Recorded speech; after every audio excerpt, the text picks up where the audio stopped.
Amari Traoré ne sera plus convoqué en sélection nationale A du Mali jusqu'à nouvel ordre. Ainsi en a décidé la Fédération malienne de football qui a viré le capitaine des Aigles. À l'origine de cette suspension d'Amari Traoré, sa sortie sur les réseaux sociaux. En marge de la rencontre en Afrique du Sud face à Madagascar, le 11 juin dernier, dans les éliminatoires du Mondial 2026, le joueur de la Real Sociedad n'avait pas hésité à se plaindre des dirigeants de la fédération. Il avait notamment décrit une situation chaotique en indexant l'instance malienne. Nos dirigeants doivent prendre leurs responsabilités, nous écouter et comprendre l'enjeu capital de la préparation de ce match ô combien important pour notre peuple, avait déclaré Amari Traoré sur les réseaux sociaux avant le match contre les Barrias. Pour rappel, ce match de la 4e journée des éliminatoires s'était soldé sur un score nul et vierge. Un résultat qui a étonné plus d'un quand on sait que Madagascar a joué en infériorité numérique après l'expulsion de l'un de ses joueurs à la 16e minute de jeu.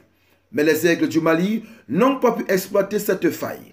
Un résultat décevant et pour plusieurs joueurs, l'arrivée tardive en Afrique du Sud pour ce match en est la cause principale.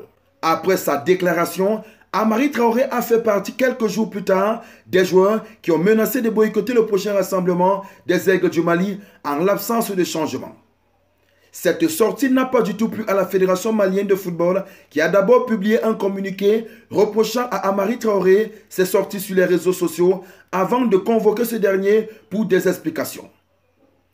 Il nous revient avec insistance que vous faites des publications sur les réseaux sociaux par rapport à la vie interne de l'équipe nationale du Mali malgré notre communiqué de mise en garde, avait déploré la fédération le 24 juin en le sommant de se présenter sous 48 heures pour des explications. Une convocation à laquelle le joueur n'a pas répondu, estimant que le communiqué à l'origine de sa convocation n'émanait pas de sa seule initiative, mais d'une quarantaine d'internationaux.